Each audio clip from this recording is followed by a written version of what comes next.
گھر کے رشتوں میں سکون پارٹ 21۔ دوستو، ہم اس ناول کو دوبارہ اپنے اس یوٹیوب چینل پہ سٹارٹ کر رہے ہیں۔ اس ناول کے جو ٹوٹل پارٹ ہیں وہ 80 یا 90 ہیں۔ یہ بہت انٹرسٹنگ پارٹ ہے۔ اگر آپ یہ پورا دیکھنا چاہتے ہیں، اگر آپ چاہتے ہیں کہ میں پورا یہ ایک ایک ایپیسوڈ آپ دوستوں کے ساتھ شیئر کروں، آپ نے اس ویڈیو کو لائک کر لینا ہے اور پوری واچ کرنی ہے، اور ہو سکے تو اس کو شیئر بھی کرنا ہے۔ اگر اس ویڈیو پہ اچھے ویوز آ گئے تو ہم یہ پارٹ ضرور آپ دوستوں کے ساتھ سارا شیئر کریں گے۔ اب میرا دوست اس کو چھوڑنا نہیں چاہتا تھا۔ شاید اس نے پہلی دفعہ کسی عورت کے لیے تھی۔ پھر ہم بائک پہ دوبارہ آئے اور ہوٹل پہ آ کے نیچے بیٹھ گئے۔ اب انتظار کرنے لگے کہ کب وہ مولوی فارغ ہو اور ہمارا نمبر آئے۔ تقریباً 1 گھنٹہ بھی گزر گیا اور پھر میں نے عائشہ کو فون کیا۔ میں نے کہا، عائشہ کب تک فری ہو رہی ہو؟ ہم یہیں فلیٹ کے نیچے والے ہوٹل پہ ہی بیٹھے ہوئے ہیں۔ عائشہ نے کہا کہ کس بات کی جلدی ہے؟ ابھی تو ہم نے پہلا میچ ہی سٹارٹ کیا ہے، ابھی 1 گھنٹہ اور لگے گا۔ بیٹھنا ہے تو بیٹھو ورنہ چلے جاؤ۔ میں نے تو تمہیں پہلے ہی کہا تھا کہ آج مشکل ہے، یہ مولوی میری جان چھوڑے۔ پھر اس نے میرا فون بند کر دیا۔ شاید مولوی اس وقت بھی کام پہ لگا ہوا تھا۔ پھر میرے دوست نے پوچھا، کامران کیا ہوا؟ کیا کہہ رہی ہے عائشہ؟ میں نے کہا، یار وہ تو لفٹ ہی نہیں کرا رہی، اب 1 گھنٹہ اور انتظار کرنے کا کہہ رہی ہے۔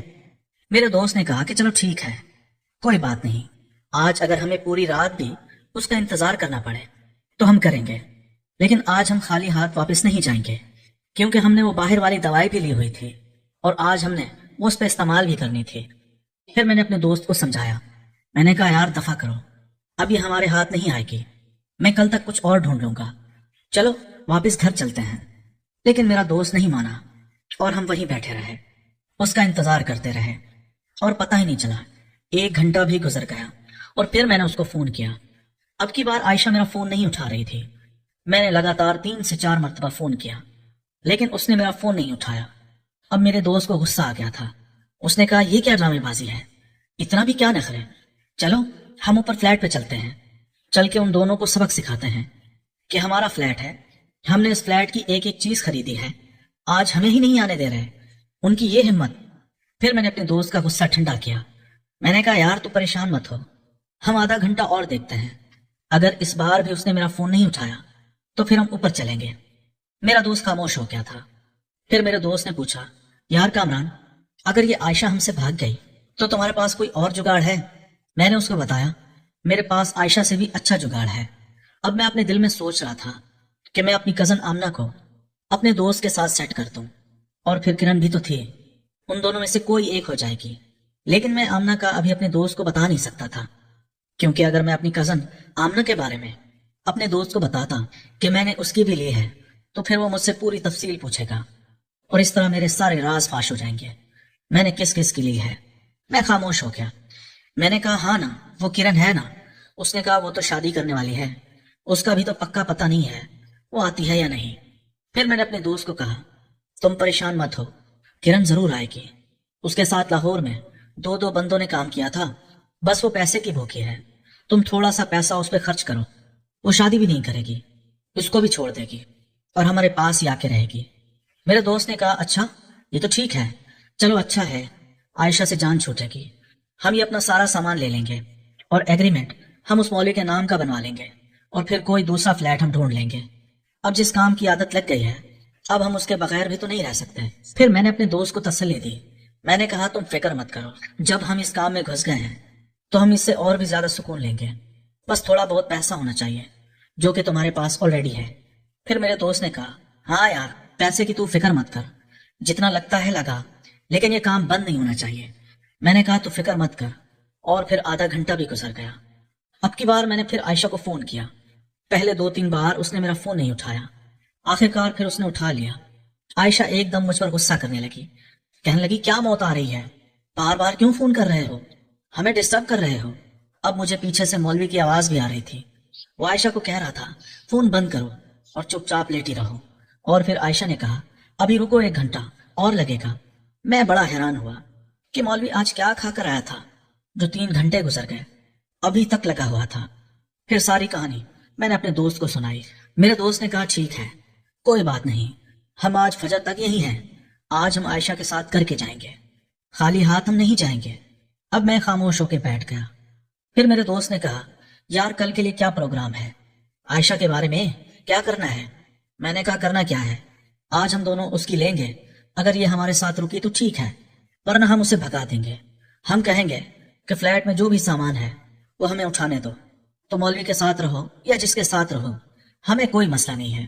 اور ویسے بھی میری چاچی اب کراچی آ چکی تھی، تو عائشہ ہمارے لیے خطرہ بن سکتی تھی، اس لیے اس سے پیچھے چھڑوانا ہی ہمارے لیے بہتر تھا۔ میرے دوست نے کہا اچھا ٹھیک ہے۔ پھر میرے دوست نے مجھ سے پوچھا، یار کامران، عائشہ کے علاوہ بھی تم نے کسی اور کی لی ہے؟ اب میں نے سوچا کہ اس کو میں ساری سچائی بتا دوں کہ میں کس کس کی لے چکا ہوں، لیکن پھر میں ڈر گیا۔ میں نے کہا کہیں میرا دوست برا ہی نہ مان جائے۔ میں نے کہا ہاں لی تو ہے، وہ کرن کی۔ اس نے کہا اس کے بھی علاوہ؟ میں نے کہا ہاں 2-3 اور بھی ہیں، پھر کبھی بتاؤں گا۔ میرا دوست کہنے لگا نہیں یار پلیز ابھی بتا، ٹائم پاس بھی ہو جائے گا۔ پھر میں نے اسے ایک واقعہ بتایا جو آج سے لگ بھگ 3 سال پہلے میرے ساتھ ہوا تھا۔ میرا ایک دوست تھا، وہ اس طرح کی عورتوں کے پاس بھی جایا کرتا تھا جو پیسے لے کر یہ کام کرواتی ہیں۔ وہ مجھے بھی ایک دفعہ وہاں پر لے گیا تھا۔ وہاں ایک آنٹی تھی جس کی عمر 35 سے 40 سال کی تھی۔ اس آنٹی نے جیسی مجھے دیکھا، کیونکہ میں سمارٹ، خوبصورت اور پڑھا لکھا بھی تو ہوں، وہ مجھ پر فدا ہو گئی۔ اصل میں وہ آنٹی بڑی نائکا تھی اس اڈے کی، وہ خود یہ کام نہیں کرتی تھی، اس نے اس کام کے لیے لڑکیاں رکھی ہوئی تھی۔ دکھنے میں وہ بہت ہی خوبصورت تھی، اور آنٹی مجھ سے کہنے لگی کیا نام ہے تمہارا؟ مجھ سے بات چیت کرنے لگی، وہ مجھ میں دلچسپی لینے لگی۔ پھر میں نے پوچھا آنٹی یہ لڑکیاں تو بس گزارا ہی ہیں، کوئی اچھی نہیں آتی؟ پھر اس نے کہا میرے ساتھ ہی کر لو۔ میں اب شوق ہو گیا تھا، میں سمجھا شاید وہ مذاق کر رہی ہے، لیکن وہ سیریس تھی۔ میں نے کہا نہیں آپ کے ساتھ تو نہیں، آپ کی عمر تو بہت زیادہ ہے۔ اس نے کہا عمر کے ساتھ میرا تجربہ بھی بہت زیادہ ہے، میں تمہیں ایسا سکون دوں گی جو 16 سال کی لڑکی بھی نہیں دے پائے گی۔ اس نے 1 منٹ کے اندر میرا دماغ خراب کر دیا تھا، میں کیا سوچ رہا تھا، اور پھر میرا دل کیا کہ یہ چیز ہو۔ اور پھر اس آنٹی نے مجھے ہاتھوں سے پکڑا اور ایک کمرے میں لے گئی۔ وہاں جا کر آنٹی بھی قدرتی لباس میں آئی اور میں بھی۔ یقین کرو جو سکون آنٹی نے مجھے دیا اور میں نے بھی اسے سکون دیا، ہم دونوں کو بہت سکون آیا۔ اور کام ختم ہونے کے بعد میں نے اس آنٹی سے پوچھا کہ کتنے پیسے ہیں؟ اس نے کہا میں تو یہ کام کرتی ہی نہیں ہوں، تم پہ دل ہار بیٹھی ہوں، تم میرے ساتھ دوستی کر لو، میں تم سے کوئی پیسے نہیں لوں گی، اور اگر کوئی اچھی لڑکیاں میرے پاس آئی تو ان سے بھی ملواؤں گی۔ اب میرے لیے اور کیا چاہیے تھا؟ میں نے حامی بھر لی۔ اگلے دن شام 5 بجے اس آنٹی نے مجھے فون کیا۔ اس آنٹی کے گھر کے ساتھ ایک پارک بنا ہوا تھا جو محلے کا ہی تھا۔ اس آنٹی نے کہا کہ میں اس پارک میں بیٹھی تمہارا ہی انتظار کر رہی ہوں، جلدی آ جاؤ۔ پھر میں نے اپنے اسی دوست کو فون کیا جو مجھے وہاں پر لے کر گیا تھا۔ میں نے اس کو کہا، اس نے کہا میں بھی چلوں گا۔ ہم دونوں بائک پہ وہاں پہنچ گئے۔ اس آنٹی کو ہم نے بوتل اور بسکٹ وغیرہ بھی کھلائے تھے۔ پھر آنٹی نے میرے دوست کو کہا کہ ہمیں کچھ پرسنل میں بات کرنی ہے، ہم تھوڑا چکر لگا کے آتے ہیں۔ اور پھر اس نے مجھے ہاتھ سے پکڑا، ہم وہیں پارک میں ٹہلنے لگے۔ پھر اس آنٹی نے مجھے کہا کہ تم اپنے دوست کو کیوں لائے ہو؟ میں تو سوچ رہی تھی کہ یہاں سے ہم دونوں میرے گھر چلیں گے اور وہاں جا کے ہم دوبارہ سکون لیں گے، لیکن اب تم اس کو لے آئے ہو، یہ سب کو بتا دے گا کہ میں نے تمہارے ساتھ یہ کام کیا ہے۔ میں خود یہ کام نہیں کرتی، بس تم پہ اپنا دل ہار بیٹھی ہوں، اس لیے تمہارے ساتھ کر لیا۔ یقین کرو مجھے پوری رات تمہاری یاد آتی رہی۔ اب وہ آنٹی پوری طرح مجھ پر فدا ہو چکی تھی۔ میں نے کہا اچھا فی الحال تو نہیں، میں کل تمہارے پاس ضرور آؤں گا۔ اس نے کہا نہیں کل نہیں، تم آج ہی آؤ، اپنے دوست کو ابھی چھوڑ کے آؤ اور رات کو 1 بجے میرے پاس دوبارہ آ جانا۔ اور پھر اس آنٹی نے کہا کہ میرے ساتھ وعدہ کرو، تم صرف میرے دوست بن کے رہو گے، مجھے کبھی بھی دھوکہ نہیں دو گے۔ اس آنٹی نے کہا کہ میں بھی تم سے وعدہ کرتی ہوں، میں صرف تمہارے ساتھ ہی یہ کام کروں گی، دوسرے مرد میرے لیے سوچنا بھی حرام ہوں گے، میں سچے دل سے تمہارے ساتھ مخلص ہوں۔ پھر میں ڈر گیا کیونکہ آنٹی تو سیریس ہو گئی تھی، میں تو صرف ٹائم پاس ہی کر رہا تھا۔ میں نے کہا آنٹی میں فی الحال تم سے وعدہ نہیں کر سکتا، مجھے کل تک سوچنے کا ٹائم دو، میں فائنل بات تمہیں کل ہی آ کے بتاؤں گا۔ اور پھر باتوں ہی باتوں میں پتہ ہی نہیں چلا کہ کب 1 گھنٹہ بھی گزر گیا۔ میں نے اپنے دوست کو کہا یار باقی کی کہانی میں تمہیں کل بتاؤں گا، ہم فی الحال عائشہ کے پاس چلتے ہیں۔ اس نے کہا اچھا ٹھیک ہے۔ پھر میں نے عائشہ کو فون کیا، وہ اب بھی نہیں اٹھا رہی تھی۔ اب ہم دونوں اوپر فلیٹ میں آ گئے، ہم نے دروازہ بجایا، 2-3 بار بجایا تو دروازہ کھلا۔ سامنے وہی مولوی کھڑا تھا جس نے صرف بنیان ہی پہنی ہوئی تھی۔ مولوی مجھ سے کہنے لگا ہاں کیوں آ گئے ہو اتنی رات کو؟ چلو شاباش گھر جاؤ، کل آ جانا۔ میں نے کہا کیوں؟ ہمارا گھر ہے اور تم ہمارے ہی گھر میں کھڑے ہو اور ہمیں کہہ رہے ہو؟ میرے دوست نے ایک دم دروازے کو دھکا دیا۔ اب ہم دونوں اندر گھس آئے۔ وہ مولوی شور کرنے لگا میرا دوست بہت ہی پاگل ہو گیا تھا۔ میرے دوست نے اس مولوی کو گربان سے پکڑ لیا، کہا چپ ہو جاؤ، ابھی نکل جاؤ اس گھر سے، ورنہ میں ابھی پولیس کو بلاتا ہوں۔ پھر وہ مولوی ڈر گیا اور پھر عائشہ بھی آ گئی شور سن کر۔ پھر وہ کہنے لگی کامران، میں نے تمہیں کہا ہے نا میں تمہیں فون کروں گی، تم لوگ کیوں زبردستی گھر گھس آئے ہو؟ پھر میرے دوست نے کہا کہ تم لوگوں کا یہی حل ہے، جب گھی سیدھی انگلی سے نہ نکلے تو ٹیڑھی کرنی پڑتی ہے۔ ہم کب سے تمہیں پیار سے سمجھا رہے ہیں، عائشہ ایسا مت کرو۔ عائشہ ویسے تمہیں شرم آنی چاہیے، ہم نے تمہیں لاہور سے یہاں کراچی بلایا، ہم نے تمہیں گھر دیا، گھر کی ہر چیز دی، اور تم ہمارے ساتھ ڈبل گیم کھیل رہی ہو۔ پھر عائشہ کہنے لگی تو کیا ہو گیا، تم کون سا میرے ساتھ اچھے چل رہے ہو؟ میں نے جب کہا تھا تم دونوں میں سے ایک کوئی مجھ سے شادی کر لے، تب تو تم نہیں کر رہے تھے، کام کرنے کے لیے ڈیلی آ جاتے ہو۔